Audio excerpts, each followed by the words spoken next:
안녕하세요. 늑대의 밀리터리 뉴스를 시작하겠습니다. 자, K2 전차가 모로코행 특급 열차에 올라탔다는 소식입니다. 그런데요, 이 엄청난 방산 계약의 시작이 글쎄요, 무기가 아니라 철도였다면 어떠실 것 같으세요? 지금부터 그 흥미로운 이야기 속으로 한번 들어가 보겠습니다. 네, 바로 이 숫자 400. 이게 바로 모로코가 지금 도입을 검토하고 있는 우리 K2 흑표 전차의 수량입니다. 400대라? 이건 정말 한 나라의 기갑 전력 판도를 완전히 바꿔버릴 수 있는 어마어마한 규모죠. 자, 그래서 오늘 이야기의 핵심, 바로 모로코가 K2 전차 400대를 도입하는가 하는 문제입니다. 수십억 달러가 오가는 이 잠재적인 계약에 대해 한번 분석해 볼 텐데요. 이게 만약 성사만 된다면 모로코 기갑 부대의 입장에서는 이건 그야말로 엄청난 현대화의 기회가 되는 겁니다. 그런데 정말 흥미로운 지점이 있습니다. 이런 엄청난 방산 계약은 보통 방산 전시회 같은 데서 시작되잖아요. 근데 이번 건 시작점이 달랐습니다. 바로 기찻길 위에서 시작됐다는 거죠. 바로 이 점이 이번 뒤를 아주 특별하게 만드는 이유입니다. 바로 이 교두보 역할을 한 게 KTX가 아니라 전동차였다는 겁니다. 무려 2조 2천억 원짜리 철도 계약이 그 길을 닦은 건데요. 이야기의 시작은 2024년 2월입니다. 당시 현대로템이 철도하면 알아주는 프랑스, 스페인의 쟁쟁한 기업들을 딱 제치고 이 2조 2천억 원 규모의 전동차 계약을 따내면서 바로 이 모든 일의 서막이 열린 겁니다. 이걸 바로 교두보 전략이라고 하죠. 그러니까 먼저 철도 같은 새로운 시장에서 확실한 발판을 마련하고 그걸 기반으로 방산 같은 다른 분야로 뻗어나가는 전략인 겁니다. 현대로템이 바로 이 전략을 제대로 구사한 거죠. 일단 비군사 프로젝트로 먼저 들어가서 우리 기술력 이 정도입니다. 믿을 만한 회사입니다. 라는 걸 확실히 보여준 거예요. 자, 그래서 과정을 정리해보면 딱 이렇습니다. 첫째, 2조 2천억 원짜리 전동차 계약을 따낸다. 둘째, 이걸 완벽하게 수행해서 기술력과 신뢰도를 확실하게 증명한다. 그리고 마지막으로 이렇게 쌓은 신뢰를 발판 삼아서 K2 전차 수출이라는 더 큰 문을 열어젖힌 거죠. 아주 영리한 전략입니다. 자, 그럼 이제 K2 전차 자체에 대한 이야기로 넘어가 보죠. 사막에 최적화된 전차. 왜 모로코가 다른 전차도 아니고 하필이면 우리 K2 흑표에 이렇게 큰 관심을 보이는 걸까요? 그건 바로 K2가 모로코의 그 특수한 환경에 정말이지 완벽하게 들어맞는 성능을 갖추고 있기 때문입니다. 자, 제원을 한번 보세요. 일단 무게가 55톤. 이게 사막 같은 지형에선 기동성에 아주 유리합니다. 최고 속도는 시속 70km까지 나오고요. 넓은 사막을 빠르게 가로지를 수 있다는 뜻이죠. 그리고 화력. 120mm 활강포에 자동장전 장치까지 달려 있어서 승무원은 줄이면서도 발사 속도는 엄청나게 빠릅니다. 그야말로 사막의 지배자라고 할 수 있는 스펙이죠. 그리고 이 K2 도입에는 아주 명확한 전략적 이유가 있습니다.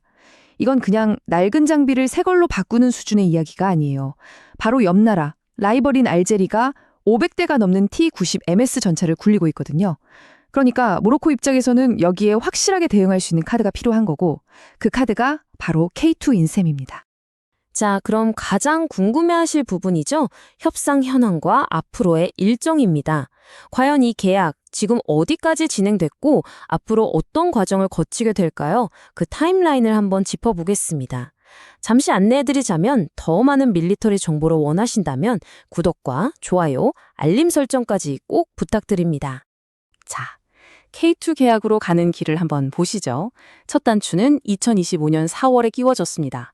모로코 장관이 직접 서울에 와서 K2에 대한 공식적인 관심을 표명했죠. 그리고 업계에서는 2026년 하반기쯤에 모로코가 공식 구매 의향서, 우리가 흔히 LOA라고 부르는 걸 발급할 걸로 보고 있고요. 이게 순조롭게 진행된다면 2027년 초에는 드디어 최종 본계약이 체결될 것으로 예상됩니다. 하지만 이렇게 큰 계약이 일사천리로 진행되기는 어렵겠죠. 성공의 열쇠와 남은 과제들. 그러니까 이 계약을 앞으로 쭉쭉 밀어주는 촉진제가 있는 반면에 아직 해결해야 할 변수들, 즉 넘어야 할 산들도 분명히 존재합니다. 어떤 것들이 있는지 한번 살펴보죠. 자, 먼저 뒤를 송사시키는데 힘을 실어주는 촉진제부터 볼까요? 앞서 말씀드린 알제리에 대한 군사적 대응 필요성이 아주 크고요. 또 미국 M1A2 에이브럼스 전차를 구하기가 쉽지 않다는 점도 우리에겐 기회입니다. 여기에 폴란드에서 이미 성능을 입증받았고 무엇보다 철도 계약으로 쌓은 신뢰가 큰 자산이죠. 반면에 넘어야 할 산도 만만치 않습니다. 미국산 부품 때문에 무기 수출 제한을 풀어야 하는 문제가 있고요. 모로코가 요구하는 40% 현지 생산 조건에 대한 협상도 마무리해야 합니다. 마지막으로 예선 문제와 정치적 승인, 그리고 저금리 차관 협상 같은 현실적인 과제들이 남아있죠. 자, 그럼 이 모든 과제를 넘어서 계약이 성공했을 때 그 의미는 과연 어느 정도일까요? K방산에 있어서 이건 그야말로 새로운 이정표가 될 텐데요. 현대로템은 물론이고 대한민국 방위산업 전체에 미치는 파급 효과가 정말 엄청납니다. 이 숫자를 보시면 바로 감이 오실 겁니다. 7조 원.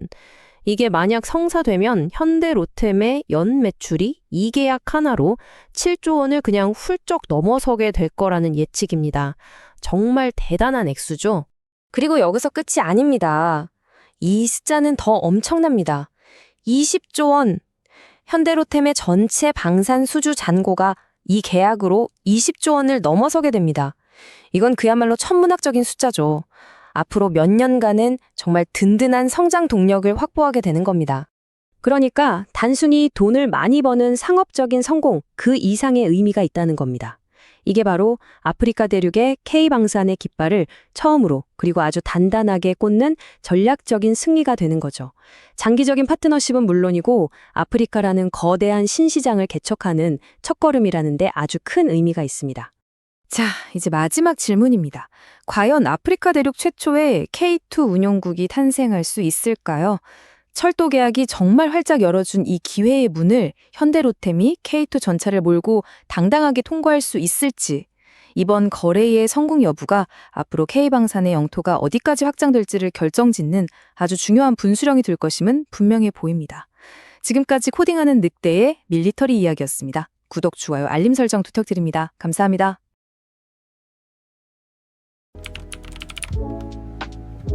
자, 여기까지였고요. 늑대의 코딩하는 밀리터리 이야기 구독, 좋아요, 알람 설정 부탁드려요.